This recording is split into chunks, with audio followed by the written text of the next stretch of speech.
Hey guys, Lockie from Focus Performance Training.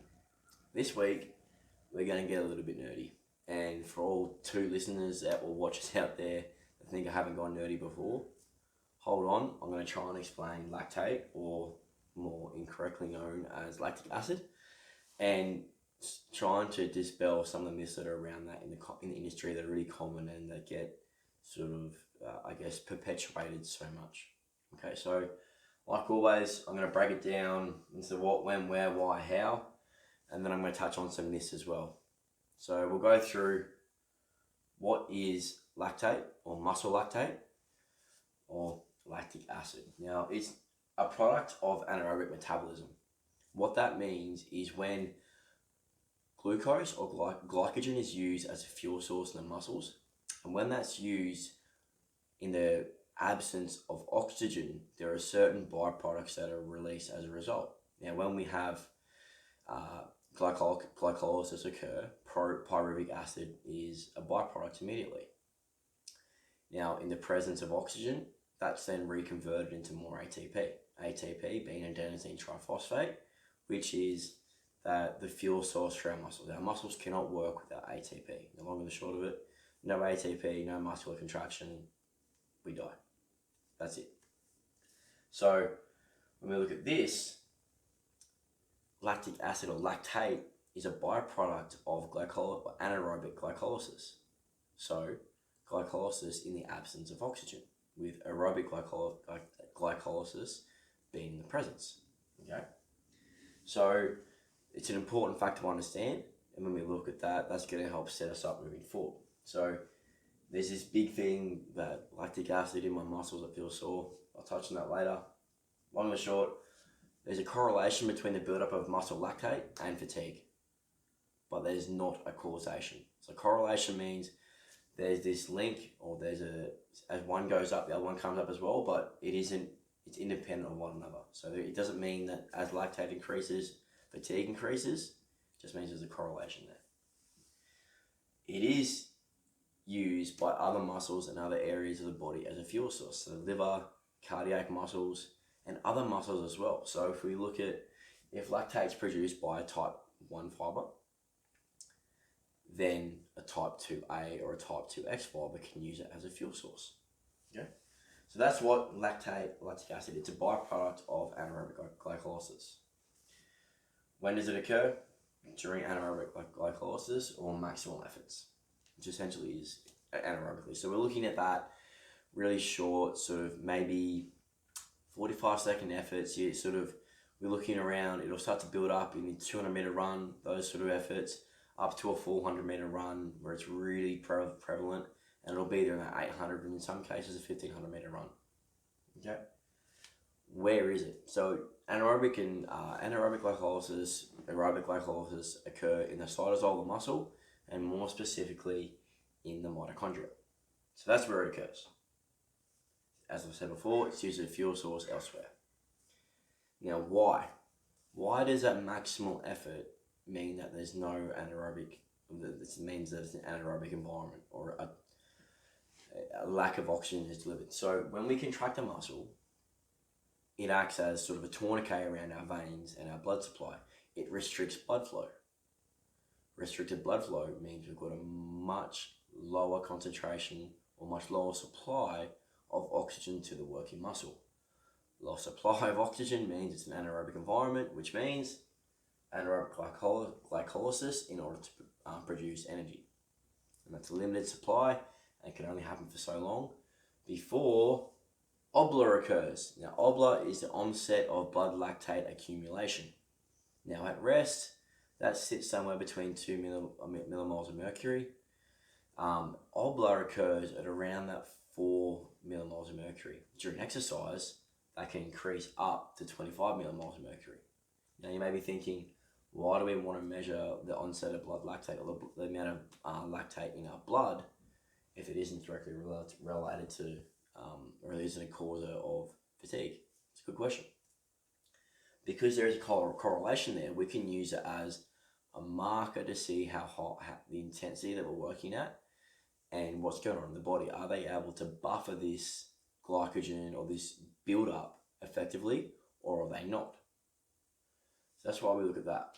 So how do we build up our ability to deal with blood lactate and deal with those sort of, or this byproduct of anaerobic glycolysis effectively? Well, we look at training principles and programming principles, specific adaptations to impose demands.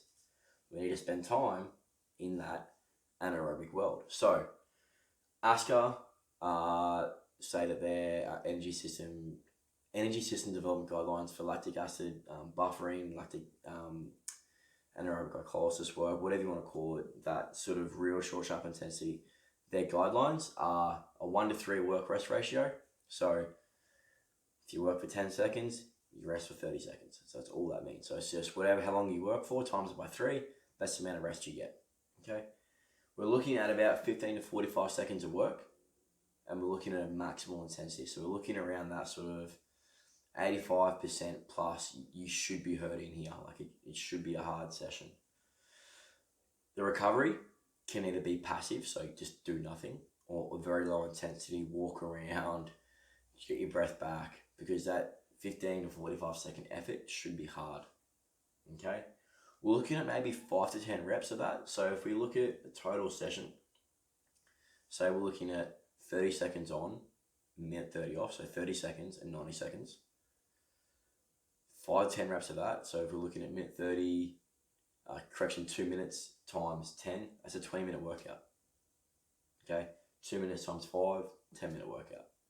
So we can change that depending on how well we're going. We may be quite good early on in that 5 rep range where we can still buffer and sort of control that onset of blood lactate a little bit better, so we can help to flush out all the other byproducts of anaerobic glycolysis, which I'll talk about here. And we can get better at synthesizing lactate as a fuel in other muscles around the body. Okay. Generally, 1 to 2 times a week is enough. Any more than that, and you sort of pushing that, maybe you're working a little bit too hard, you won't recover from that well, because they are very intense sessions and they do take a little bit of time to recover from, because there is a lot of metabolic damage that occurs during that, because there's a lot of metabolic processes occurring to try and maintain some relative state of functionability or function within the muscle. Right, so myths. Lactate or lactic acid, whatever you want to call it, does not cause DOMS. Say it again. Lactate or lactic acid does not cause DOMS.